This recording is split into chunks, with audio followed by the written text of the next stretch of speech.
어머니와 아버지를 양어깨에 둘러엎고 살이 닳고 뼈가 드러날 때까지 걷는다 해도, 수미산을 끝없이 돈다고 해도 부모님의 은혜 중 한 조각도 갚을 수 없다. 구독과 좋아요 그리고 알람 설정 부탁드립니다. 재미있고도 좋은 글로 보답하겠습니다. 제1장 부처님 백골에 절하다. 들판을 가던 부처님께서 갑자기 걸음을 멈추셨다. 다음 순간 제자들은 눈을 의심했다. 풀숲 사이에 흩어져 있는 백골 앞으로 부처님께서 천천히 걸어가시더니 두 손을 모으고 깊숙이 정중하게 절을 올리는 것이었다. 제자 중 가장 먼저 입을 연 사람은 시작 아난다였다. 세존이시여, 저것은 이름도 알 수 없는 해골입니다. 어찌하여 깨달음을 이루신 부처님께서 그 뼈에 절을 올리십니까? 부처님께서 말씀하셨다. 아난다야, 너는 저 뼈가 그냥 뼈라고 생각하느냐? 그렇지 않습니까, 세존이시여? 부처님께서 뼈 앞에 서시더니 말씀하셨다. 저 뼈는 내 전생의 부모님들이다. 제자들 사이에 낮은 술렁임이 일었다. 아난다는 눈을 크게 떴다. 저 뼈 한 조각 한 조각은 내가 태어나기 이전에 수없이 많은 생애 속에서 나를 낳고 나를 키우고 나를 위해 울고 나를 위해 죽어간 어머니와 아버지의 뼈이다. 그 뼈들이 이 들판에 흩어져 있는 것이다. 부처님은 말씀을 계속하였다. 사람이 한 번 태어나면 반드시 한 번 죽는다. 죽으면 다시 태어난다. 그렇게 태어나고 죽기를 무한히 반복하는 것이 중생의 삶이다. 그 끝도 없는 윤회 중에 어미 없이 태어난 생명은 단 하나도 없었다. 아비 없이 자란 생명도 없었다. 그러니 이 세상의 모든 뼈는 저 뼈뿐 아니라 이 땅 위에 묻힌 모든 뼈는 나의 부모였던 이들의 뼈라 해도 지나친 말이 아니다. 제2장 흰 뼈와 검은 뼈. 부처님께서는 뼈 무더기 앞에 앉으시며 제자들에게 가까이 오라 이르셨다. 제자들이 둥글게 모여 앉았다. 부처님께서는 뼈 조각 하나를 조심스럽게 들어 올리더니 아난다에게 물었다. 사람의 뼈에는 두 가지가 있다. 흰 뼈와 거무스름한 뼈다. 어느 쪽이 남자의 뼈이고 어느 쪽이 여자의 뼈인지 너는 알겠느냐? 아난다는 고개를 저었다. 모르겠나이다, 세존이시여. 남자의 몸은 죽은 뒤에도 뼈가 희고 무겁다. 그러나 여자의 몸은 다르다. 여자는 아이를 낳을 때마다 세말 석대의 피를 흘린다. 아이에게 젖을 먹이는 수유기간 동안 그 젖은 피가 변하여 만들어지는 것이니 8섬 4말의 피를 잃는다. 그렇게 피를 쏟고 기운을 쏟고 생명을 쏟아 자식을 키워낸다. 그러니 어미의 뼈는 가볍고 거무스름하다. 들판의 바람이 지나갔다. 만일 가벼운 뼈가 있다면 그것은 자식을 위해 자신의 살과 피를 모두 내어준 어머니의 뼈일 것이다. 제3장 어머니의 10가지 은혜. 아난다의 눈에 눈물이 맺혔다. 세존이시여, 어머니의 은혜란 얼마나 큰 것입니까? 부처님께서는 잠시 눈을 감으셨다가 뜨셨다. 아난다야, 앉아라. 내가 이야기해 주마. 모두가 자리를 잡았다. 바람도 잠시 멈춘 것 같았다. 어머니의 은혜에는 10가지가 있다. 첫째는 잉태하여 지켜주시는 은혜다. 어머니는 아이를 뱃속에 품은 10달 동안 무거운 짐을 진 사람처럼 몸을 움직인다. 앉아도 불편하고 누워도 불편하다. 먹고 싶은 것도 마음껏 먹지 못하고 자고 싶어도 마음껏 자지 못한다. 그 10달이 어떠하겠느냐? 그럼에도 어머니는 불평 한마디 없이 뱃속의 아이를 지킨다. 둘째는 해산할 때의 은혜다. 아이가 세상에 나오는 그 순간 어머니는 죽음의 문턱을 넘는다. 온몸이 갈기갈기 찢기는 듯한 고통 속에서 어머니는 오직 아이가 무사히 나오기만을 빈다. 자신의 목숨보다 아이의 목숨을 먼저 생각한다. 그것이 어머니의 마음이다. 셋째는 자식을 낳고 근심을 잇는 은혜다. 막 태어난 아이의 얼굴을 보는 순간 어머니는 그 모든 고통을 잊는다. 기쁨이 밀려온다. 아이가 보채면 따라서 울고 아이가 웃으면 따라서 웃는다. 그 기쁨은 순수하다. 무엇과도 바꿀 수 없는 기쁨이다. 넷째는 쓴 것을 삼키고 단 것을 먹이는 은혜다. 어머니는 좋은 것이 생기면 먼저 아이에게 준다.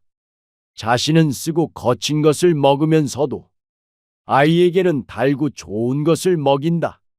배가 고파도 아이가 배부르면 배부른 것처럼 느낀다. 그것이 어머니의 마음이고 몸이다. 다섯째는 진자리 마른 자리 가려 눕히는 은혜다. 어머니는 아이를 마른 자리에 눕히고 자신은 젖은 자리에 눕는다. 밤새 아이의 숨소리를 들으며 잠을 자지 못하고 아이가 조금만 칭얼거려도 벌떡 일어난다.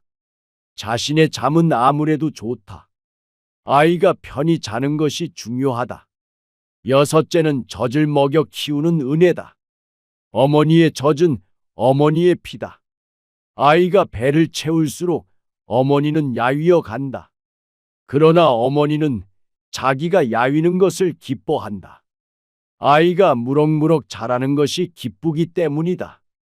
일곱째는 손발이 다닳도록 씻기고 돌보는 은혜다.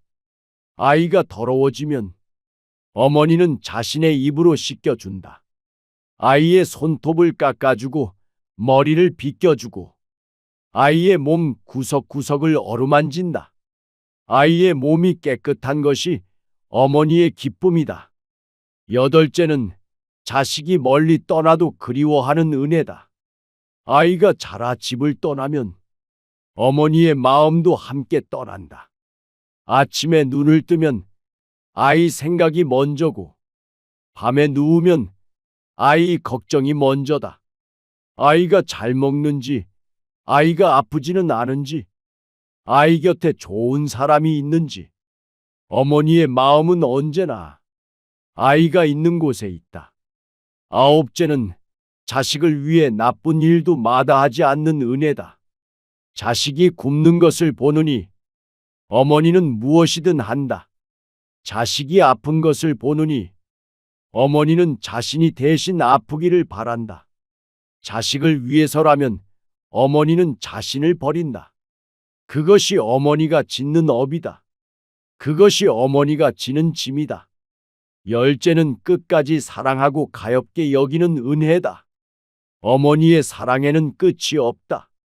아이가 어릴 때도, 아이가 늙어서도, 심지어 어머니가 죽는 순간에도 어머니의 마지막 마음은 아이를 향한다.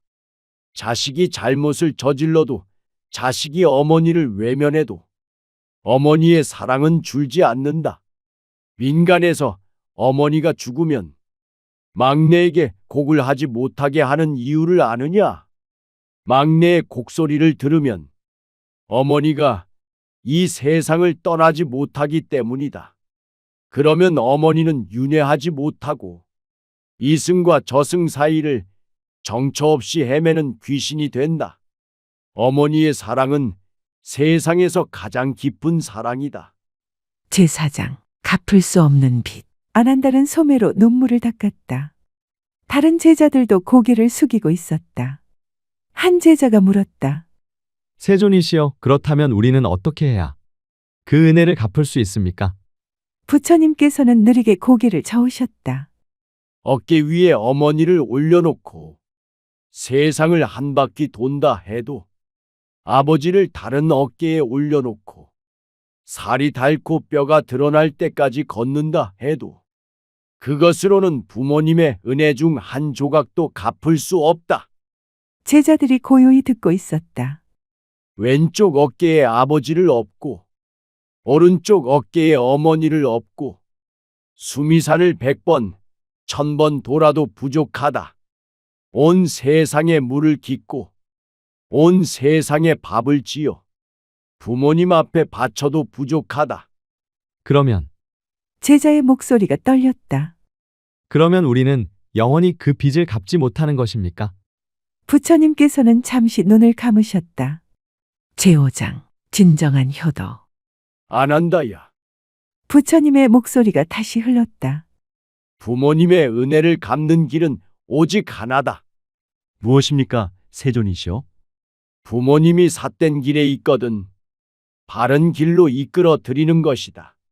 탐욕으로 물들어 있거든 맑은 마음을 갖도록 도와드리는 것이다. 어리석음 속에 있거든 지혜의 빛을 비춰 드리는 것이다. 부처님의 말씀은 낮고 분명했다. 밥 한 그릇, 옷 한 벌로 부모님의 몸을 봉양하는 것만이 효도가 아니다. 부모님의 마음이 번뇌에서 벗어나도록 이끌고 부모님이 이 삶의 고통에서 건너갈 수 있도록 돕는 것. 그것이 진정한 효도다. 하오나 세존이시여. 저희 같은 중생이 어찌 그런 일을 할 수 있겠습니까? 할 수 없다고 생각하기 때문에 못하는 것이다. 부처님께서 일어나 제자들을 천천히 둘러보셨다. 할 수 있다. 부모님을 위해 공덕을 쌓아라. 부모님이 이 세상에 있을 때 그리하고 돌아가신 뒤에도 그리하라. 부모님이 이미 이 세상을 떠났거든. 더욱 열심히 수행하라. 자식이 밝게 사는 것은 세상의 모든 부모님이 바라는 바이다. 그러므로 부모님께 가장 큰 선물이 된다. 제6장 들판을 떠나며 부처님께서는 다시 백골 앞에 섰다. 그리고 조용히 말씀하셨다. 부모님이 살아 계실 때 섬겨라. 지금 이 순간이 지나면 다시 오지 않는다. 목소리는 낮았지만 들판 끝까지 닿는 것 같았다. 너희의 부모님은 지금 어디에 계시느냐? 밥은 드셨느냐? 따뜻하게 주무시느냐? 어디 아프지는 않으시냐? 그것을 묻는 것이 수행이다. 그것을 챙기는 것이 도다. 아난달은 고개를 들지 못했다. 그는 오래전 돌아가신 어머니를 생각했다.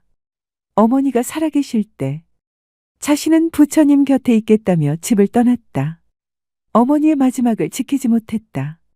어머니가 마지막으로 부른 이름이 자신의 이름이었다는 것을 나중에야 들었다. 아난다의 눈에서 눈물이 흘렀다. 부처님께서는 아난다의 어깨에 손을 얹으셨다. 울어라, 안 한다. 그 눈물이 너를 깨끗하게 한다. 그리고 이제 알아라. 부모님을 그리워하는 그 마음이 바로 불심과 통한다는 것을.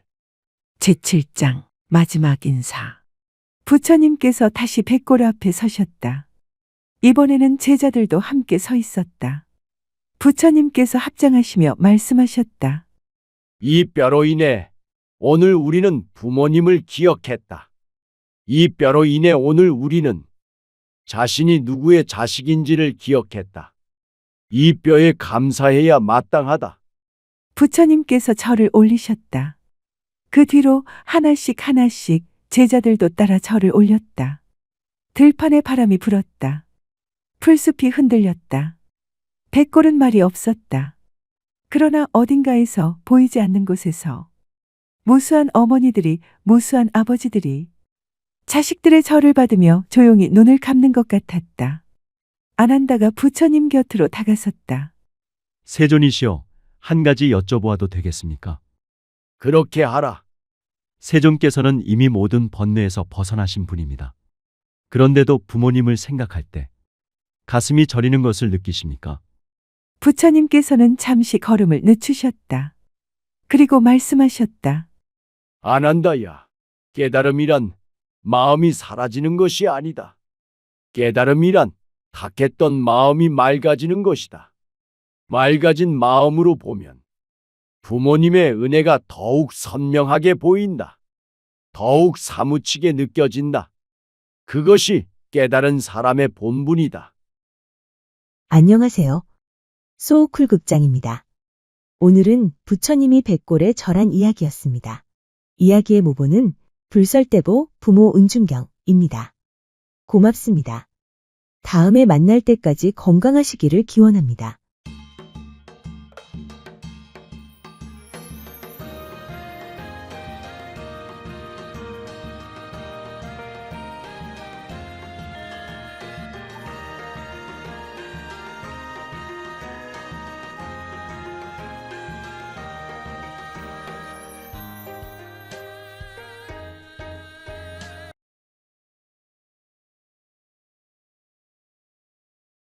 서장, 세상에서 가장 이상한 혁명. 장갑차가 도로를 막았습니다. 무장 군인들이 국회를 향해 움직였습니다. 2024년 12월 3일 밤 11시 TV에서 낯선 단어가 흘러나왔습니다. 비상계엄. 세계 어디서든 어느 시대이든 이런 밤이 오면 피가 흘렀습니다. 그런데 그날 밤 대한민국 시민들이 손에 든 건 화염병이 아니었습니다. 응원봉이었습니다. BTS의 아미밤, 아이브의 클로버, 에스파의 마이크. 형형색색의 빛이 국회 앞을 가득 채웠습니다. 군인들이 지켜보는 앞에서 누군가는 핫팩을 내밀었고, 누군가는 키세스 초콜릿을 옆 사람과 나눴고, 누군가는 노래를 불렀습니다. 새벽 4시 30분. 계엄은 해제됐습니다. 총 한 발도 주먹 한 번도 없이 전 세계가 이 장면을 보며 말을 잃었습니다. 이것은 하루아침에 일어난 기적이 아닙니다. 대한민국 시민들은 60년이 넘는 시간 동안 같은 방식으로 역사를 바꿔왔습니다. 매번 폭력 대신 연대로 그 이야기를 지금 시작합니다. 제1장 피로 쓴 민주주의 4.19 혁명. 민주주의는 하늘에서 떨어지지 않습니다. 1960년 3월 15일 이승만 정권은 노골적인 부정선거를 저질렀습니다. 투표함을 바꿔치고 개표 결과를 조작했습니다. 이 사실을 알게 된 시민과 학생들이 거리로 나섰습니다. 경찰은 총을 쐈습니다. 186명이 목숨을 잃었습니다. 그 중에는 17살 소년도 있었습니다. 이름은 김주열. 그의 시신이 마산 앞바다에 떠올랐을 때 온 나라가 울었고 온 나라가 일어났습니다. 결국 이승만 대통령은 하야했습니다. 총칼 앞에서 맨몸으로 맞선 그날, 대한민국 민주주의의 뿌리가 내려졌습니다. 이후 모든 세대는 그 뿌리 위에서 자라났습니다. 제2장 넥타이를 메고 나온 사람들. 6월 항쟁. 1987년 여름 점심시간이 되자 회사원들이 양복 차림 그대로 건물 밖으로 나왔습니다. 손엔 도시락 대신 구호가 담긴 종이가 들려 있었습니다. 언론은 이들을 넥타이 부대라고 불렀습니다. 전두환 군사 독재 정권에 맞선 이 항쟁은 더 이상 학생만의 운동이 아니었습니다. 교사, 의사, 회사원, 상인, 주부, 평범한 일상을 살던 사람들이 광장으로 나왔습니다. 전국 34개 도시, 100만 명이 넘는 인파가 거리를 채웠습니다. 그해 6월 29일, 정권은 무릎을 꿇었고, 국민이 직접 대통령을 뽑는 직선제가 헌법에 새겨졌습니다. 민주주의는 특별한 누군가가 지키는 게 아니었습니다. 점심시간에 잠깐 나온 평범한 사람들이 지킨 것이었습니다. 제3장 금반지를 내놓은 나라 IMF 금 모으기 운동. 1997년 겨울 대한민국에 곡간이 바닥났습니다. 국가부도 위기, 국제통화기금에 구제금융을 신청해야 했습니다. 그때 전국 곳곳에 긴 금 모으기 줄이 생겼습니다. 사람들은 결혼 반지를 가져왔습니다. 아이의 돌반지를 가져왔습니다. 어느 올림픽 금메달리스트는 힘들게 딴 메달을 내놓았습니다. 어떤 어머니는 오래된 금팔찌를 조용히 봉투에 담아왔습니다. 전국적으로 351만 명이 참여했습니다. 전 세계의 경제학자들은 이것을 경이로운 눈으로 바라봤습니다.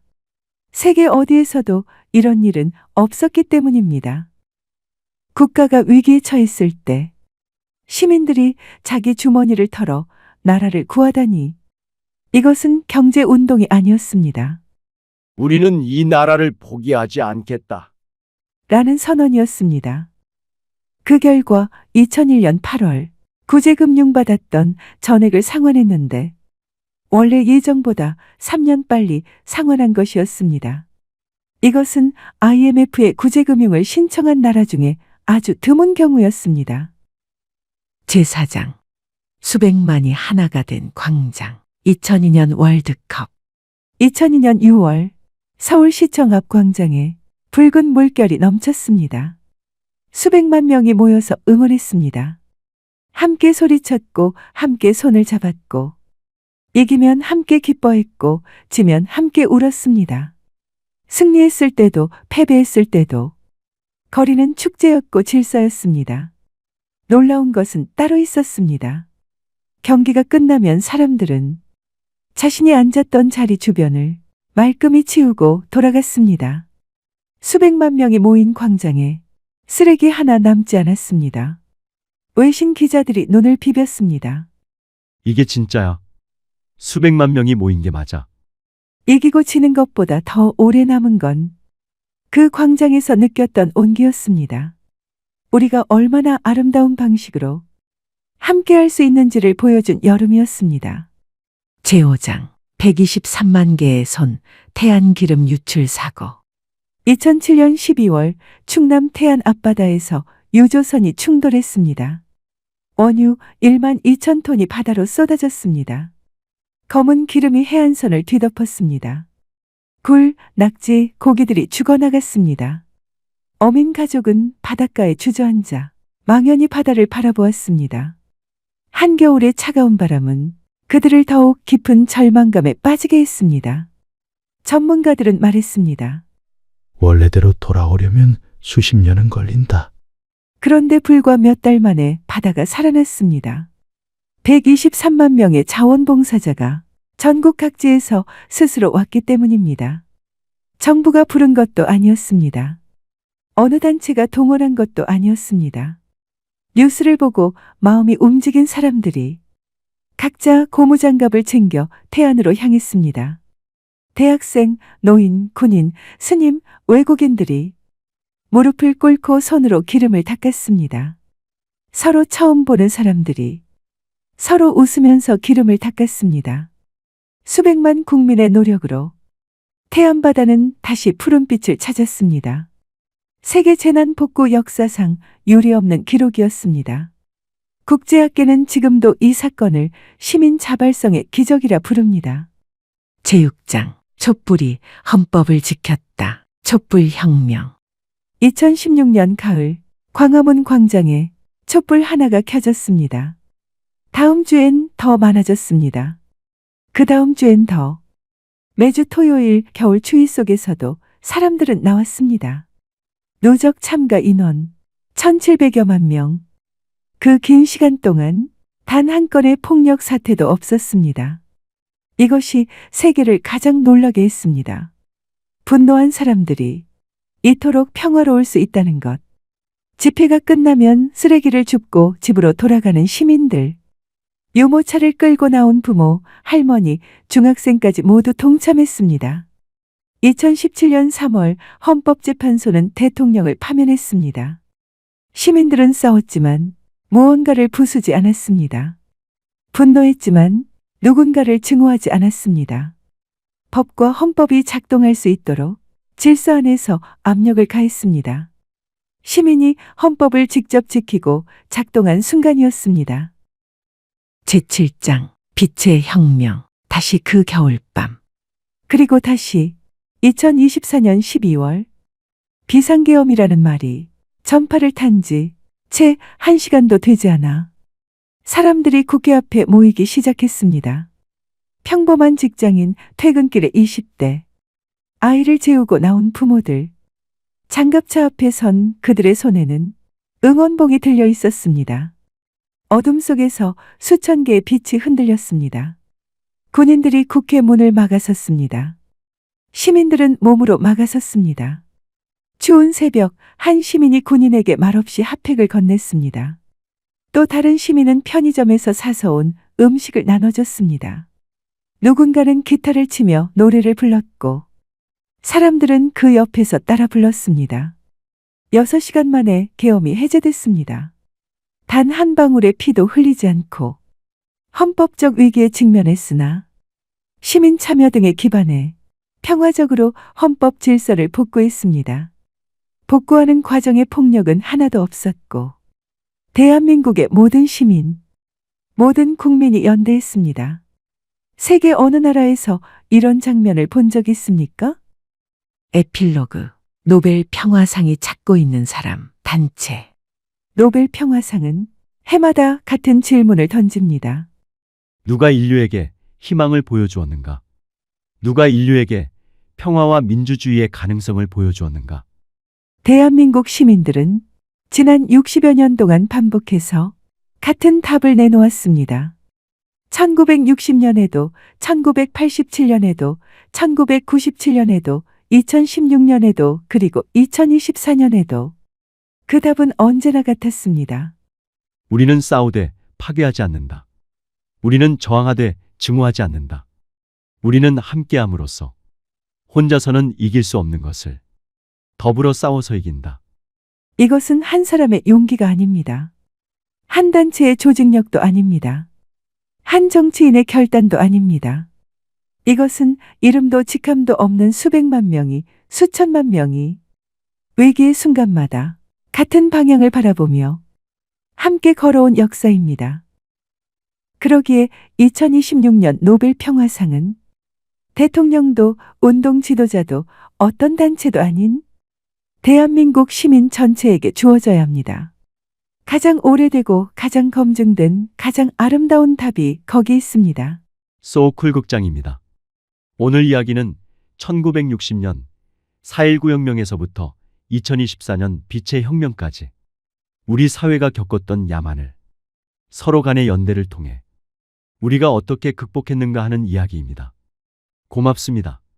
다음에 만날 때까지 건강하시기를 기원합니다.